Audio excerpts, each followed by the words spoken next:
First of all, tell us a little bit about yourself. Say your name and your age and what you do for a living, etc. My name's Paul Derek Gregory. I'm a HGV Class 1 driver for Transafe Logistics, and I was diagnosed with bipolar at approximately, I believe I was 16 years of age when they finally diagnosed me. And in your own words, what is bipolar? Extremes of really feeling good and happy and euphoric, to the other extreme of, well, not really wanting to be here. Tell us a little bit about when you were first diagnosed. Like, how old was you and how did that come about? I was 16, and at the time I'd started working. I was a T-boy for a firm called Clugston's Construction. A very physical job. I had to start at about 5:30. I had to be outside waiting for a van to pick me up at about 6:15 in the morning, which took me to Scunthorpe at the time. Used to get to Scunthorpe for about 20 to 8, and then we'd finish work at about 5. Often didn't get home till about 6:30 at night, and that was 6 days a week, half day on a Saturday. And I became really ill. That was the first time I'd been ill before, but at 16 I was sectioned under the Mental Health Act for my own safety, really. And what year was that? And I was 16 when I was, sectioned. I was born in 68, so that'll be 78. Yeah, 84. Yeah, and I think they thought I had. Well, they didn't know what was wrong with me. I was on the mental health unit at the time was called D2, and there was a punch bag and a rowing machine, and I was on that rowing machine and on that punch bag like it was going out of fashion. The energy that I had, and I think the staff were a little bit worried, thinking, "What have we got here?" Well, I was never really aggressive. I just had loads of energy. So it was just, you had quite a lot of energy, and then who was like the first person to say, Well, he was getting out of hand because I was just, you get super confident and you're acting out of character because you get to a point where you don't really sleep and you're almost in like a waking dream. And the extreme side of it is, well, you just lose touch with reality because you're not sleeping and you think you're something you're not because you've got all this energy, but you go on like that for too long and then you crash, and I did crash. What is it like for you when you're unwell? Like, how does it feel? Well, fortunately, I am fortunate because I tend to get the higher side, and when I am down, when I am depressed, which isn't very often, I've got tougher with myself as I've got older. You know yourself better as you get older, and you know you'll come out of the depression anyway. But I don't really get the depressed side. But anyone who's had manic depression's bad enough. But the real bad heavy depression, I won't wish it on my worst enemy. But like I say, I don't really get that anymore. I think I'm just better at dealing with the depression. It's the high side that I have to be careful with because when you feel high, the doctors and that will want to sedate you or bring you down, but there's a part of you that don't want any medical help because you feel so good. So why would you want the doctors to make you feel normal when you feel super, Like you say, you sometimes say, some people take drugs to get high, but I have to take drugs to stop the drugs. It frustrates me when kids take drugs. Anyone takes drugs for recreational purposes because I have to take medication and I don't want to, but I have to take it because sometimes I genuinely get poorly and I need stuff to bring me down. What was the treatment like back in the day? Well, it wasn't as good as what it is now because the understanding is better. The brain is still a mystery, but they're starting to understand it a little bit more. How brain chemistry works a little bit, but everybody's chemistry is different. So, but the medication is better now. Before they used to just zombify you and try and bring you down and. Not just the medication though, but what would generally happen when you were younger, when you were unwell? I'd get really active. I'd say I'm taking the dog for a walk and end up walking all the way to Skegness and coming back a day and a half later. And my parents would be worried thinking, I'd come back and they'll have rung the police thinking, where's he gone? And I wouldn't think there'd be anything wrong. One night I said I'm taking the dog for a walk at 11 o'clock at night. I didn't come back. This was Friday night. I didn't come back till Saturday night at 8. And I'd walked past Mablethorpe and then thought, it's a bit too far this, isn't it? And then walked back.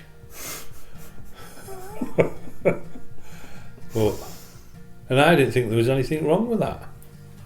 But yeah, my parents, they were a little bit more stressed about it. Tell us, what would happen once you were unwell and people knew you were unwell. Like, what was the treatment? What would happen? I guess to try and get out how you was thinking and how you was seeing things and how active you were, and then they'd just try and get your feet on the ground. How does the treatment compare today to when you were younger? Well, it's just better. The medications are better now. Before it was just sedate. Whereas now they can give you medication that doesn't necessarily have a sedative effect, but can help stabilise your mood. It can help, alleviate the high, the unnatural high, without sedating you at all. Whereas before, if you was a little bit hyperactive or high, they'd just give you something to slow you down, and you'd often be a little bit sedated, really, which you can't drive like that or have a normal life, really. I lost 6 months of my life when I was 16. My parents, my dad, I can remember my dad vaguely. Remember my dad. It's probably more of what my dad's told me than.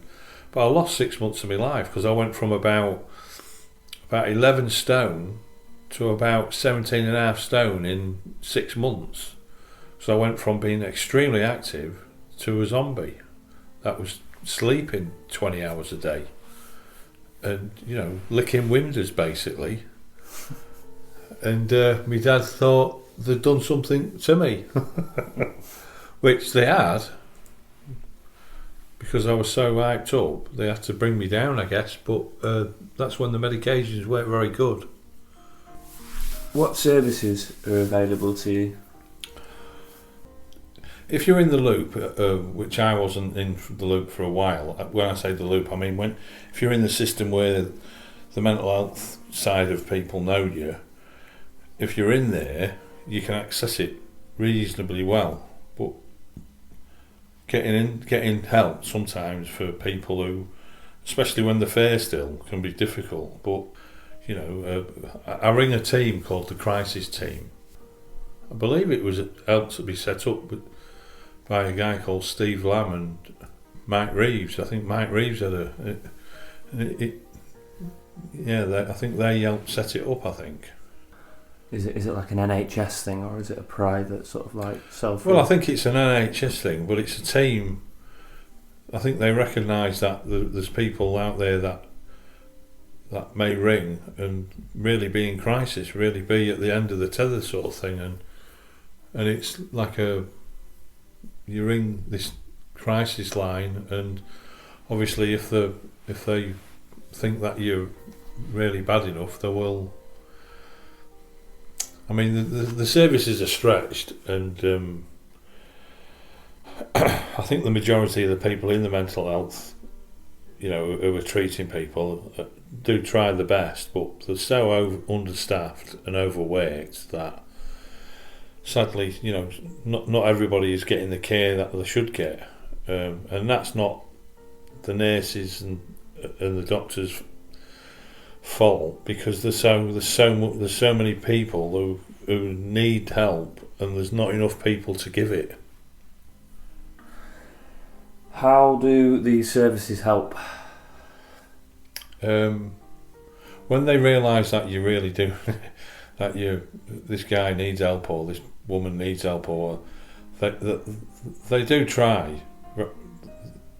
I think the majority of people who work in mental health are genuine and do try to help, and they help by listening and guiding you, because when you've got mental illness, you do need guidance, but most of all you need to listen to the professional people and work along with them. But the nature of some illnesses, mine included, is you don't think you've got a problem, so that's where it can be difficult for the patient and the person who's trying to teach the patient, because there can be conflict there where, when I was first poorly, I used to think, why are they trying to lock me up when I feel so good? And I used to keep escaping from the hospital, keep running away, and I really didn't like it when they sedated me, and I was a vegetable for 6 months, because I think they got that sick of me. I think they thought, right, we'll slow this bugger down. But there is help out there. It's not always as easy to access it as it should be. But I'm not blaming the people who work in the mental health. I'm not blaming them, because, like I say, there's too many people with problems and not enough people to help sometimes. Why do you think that is? You can't blame it all on money, but the majority of it is the lack of funds, because obviously people, you need money to fund these things. I think the biggest thing is, as a society, that people can be very judgmental, and some of the nicest people I know have got serious mental health problems, but to the outside world they can look really odd and seem really strange. But if you actually really get to know them and just show a little bit of understanding and not be over judgmental. You see, when you've got a mental health condition and people just think you're an idiot or think you're weird, that's not helpful. While those two things might be true to a degree, you might be weird and strange, you're not necessarily harmful.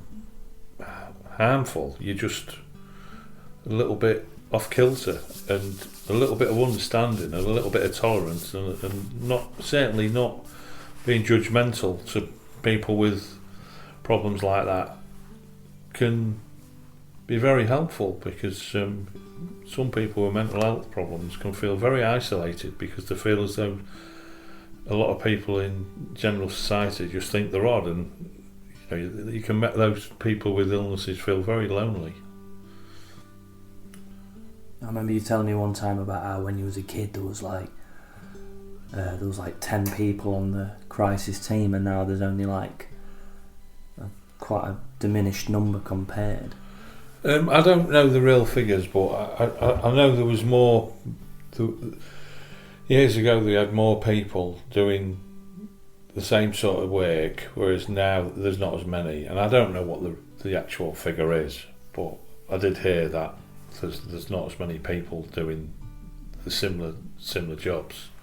So if you've got just a few more people accessing the services with, say, 20 or 30% less staff, people are going to get missed. There's a place that I've been to a couple of times called Field View, and it's basically just two houses that have been knocked into one, and there's 4 beds there. You can only stay for a week, but it's like a respite place, and you've got a couple of members of staff on there just to see that you're alright. You do your own washing and cooking, and it's just a place to go to rest.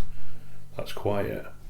There needs to be more places like that, and there's not enough places like that to support people. There is support out there, but not as much as there should be. Why do you think places like Fieldview are helpful? Because it's a change of scenery that's peaceful. You're not being judged. There's people there that are genuinely trying to help you. And sometimes the best help is just to have somewhere where you feel safe and not judged. Just peace and quiet. And because the thing is, when you're not sleeping, you've got like a lot of people with mental health problems. The big thing that goes is to sleep. And anybody that knows that you get paranoid and you get anxious, and little things can seem a lot worse than what they are. So you need somewhere quiet where you don't feel as though you're being watched or judged in a negative way. How do you think the services available fail? Well, I think the major reason that they fail is because they're overstretched. They've got people coming in and in all the time with problems, and there just isn't the staff to cope with it. I think the vast majority of the staff that are there do the best, but they're just inundated sometimes with all these people with problems and not enough staff to deal with it. I think that's the main reason where things can go wrong. Do you feel like the services have improved or worsened over time, and how? It is better now. I mean, the mental health unit, the Harrison House, is it's really good. You've got an ensuite room, and the treatments are better, and it's a really good unit to be in if you've got mental health problems, or you're having a breakdown or whatever. So that is better than what D2 used to be, where everybody was smoking and you just had a curtain in between the beds. You didn't really have any privacy. I mean, when I was on D2, sometimes there'd be someone in my bed. Now you've got your own ensuite room. I mean, that's better.